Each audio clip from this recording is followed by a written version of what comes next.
Hey guys, how's it going? Hope you're all doing well. Today I'm going to be reacting to 10 worst crashes in F1 history. Now, I don't have much to say before we start this video other than my friend recommended this to me, and needless to say, this should be interesting to say the least. So, that's all I've got to say about this. Without further ado, let's get into it, see what we got. And the roll hoop and the halo very much doing its job before the car digs in, and you do not ever want to see accidents like that.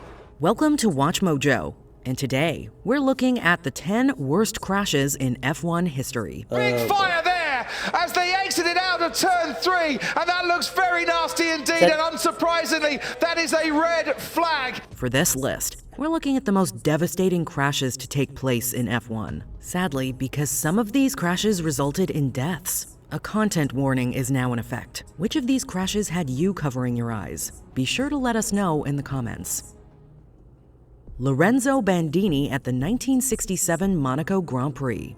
At the 1967 Monaco Grand Prix, Lorenzo Bandini was trailing in second place behind Denny Hulme when he lost control of the vehicle and crashed. Now Bandini's crashed. Oh! Lord, look at that. The car, it looks like it's upside down, Phil. The car flipped and its fuel tank broke, which resulted in the car bursting into flames. Marshall struggled with rescuing Bandini as the flames constantly grew and made the task all the more difficult. Although Bandini was eventually pulled out of the vehicle, he had still sustained third-degree burns. Wow. He was taken to the hospital, but sadly he passed away 3 days later.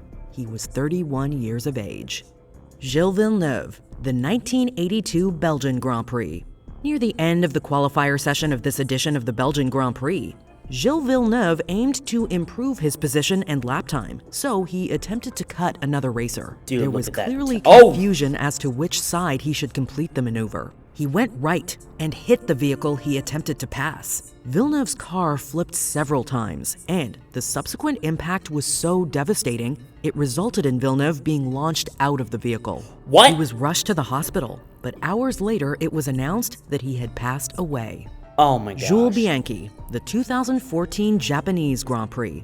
In F1 races, one crash often leads to another, but none have been under such unusual circumstances. During a lap of this race, as a result of weather conditions, Sauber's Adrian Sutil would go off the track and hit a wall. A crane was used by marshals to remove the vehicle. During the removal process, Marussia's Jules Bianchi wound up driving directly into the crane. That I did He was not see unconscious coming. and was subsequently placed in intensive care. He later passed away as a result of the head injuries he sustained during the accident.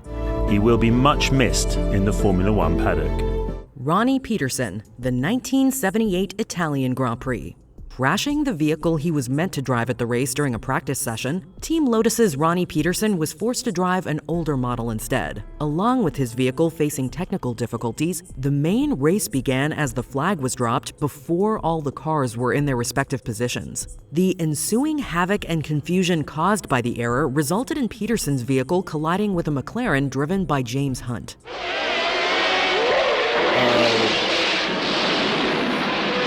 Peterson's Lotus would then hit a barrier and burst into flames. Hunt and several crew members were able to get Peterson out of the vehicle, and he was rushed to the hospital. The next morning, Peterson was pronounced dead as a result of a fat embolism. It's like all of Romain these Grosjean, are fatal. the 2020 Bahrain Grand Prix.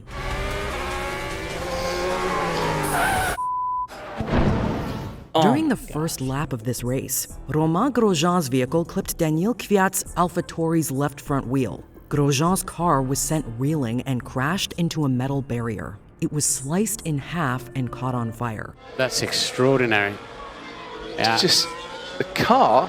It's gone through the barrier, you see. The car's gone through the barrier. Despite all odds, Grosjean was able to remove his race boot, escape the vehicle, and ultimately save himself. Surprisingly, he left relatively unscathed, having only suffered minor burns and spraining his left ankle. Having only been inside the vehicle a mere 28 seconds after the crash had occurred, it is truly a miracle that he survived and was able to escape an almost certain fate. I thought about my kids and I said, no, I cannot die today.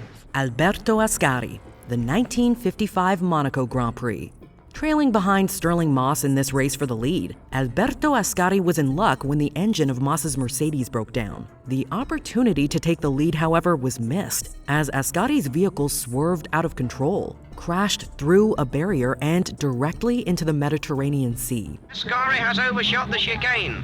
The car has somersaulted straight into the harbour. The car sank, but fans breathed a sigh of relief when Ascari appeared on the surface. He was subsequently rescued and hauled out of the water. A motor launch has Wow. picked Ascari up, and he is brought over to the harbour side, where an ambulance is waiting. Despite the harsh nature of the crash, Ascari came out of the whole ordeal with a broken nose and some bruises.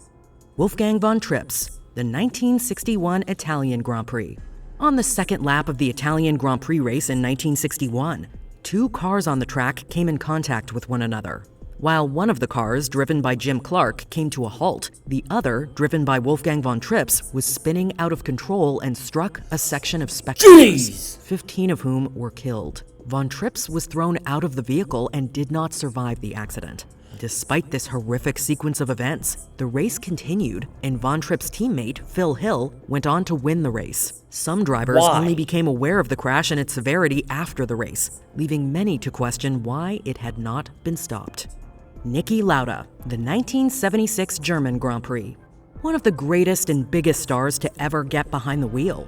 This Austrian legend was involved in one of the most horrific accidents in F1 history. Oh my gosh. During the second lap of the race, out of nowhere, Lauda's car swerved out of control and caught on fire. Several drivers and staff assisted in pulling Lauda out of the vehicle, but despite escaping, he received severe burns all over.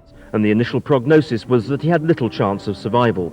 The nature of his injuries was such that a priest was called to administer the last rites. Even though he was in critical condition and went into a coma, Lauda remarkably survived the ordeal and would make an incredible comeback after 6 weeks, and he later went on to win 2 more world titles. Oh my gosh. Ronnie Ratzenberger, the 1994 San Marino Grand Prix. At the conclusion of this afternoon's final qualifying session for tomorrow's San Marino Grand Prix, I sadly have to report that the news is bad. During a qualifying session of the San Marino Grand Prix in 1994, the nose wing of this 31-year-old's vehicle had gotten detached. The car subsequently went off the track and slammed directly into a barrier. Ratzenberger had suffered a skull fracture so severe, he was pronounced dead shortly after medical staff arrived at the site of the crash. It was the first time that we have to face a dead Formula One driver for our generation.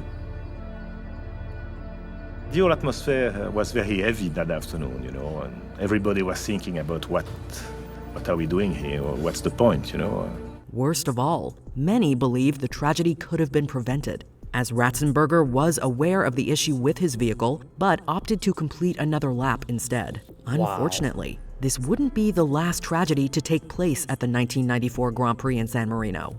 Before we continue, be sure to subscribe to our channel and ring the bell to get notified about our latest videos. You have the option to be notified for occasional videos or all of them. If you're on your phone, make sure you go into your settings and switch on notifications.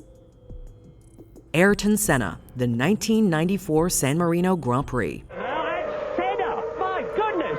I just saw him plunge off to the right. What on earth happened there? I don't know. On lap 7 of the main race, Brazilian and 3-time champ Ayrton Senna had taken a comfortable lead over Benetton's Michael Schumacher. At one point coming up on the corner, he attempted to make a turn, only for his vehicle to skid off the track and crash into a wall. The accident was so devastating the car's front wheel and nose were torn off. Ayrton ran out of luck. Honestly, He did not have a broken bone in his body. I was say that's He did one not of the have any milder ones I've bruising. seen so far in this video.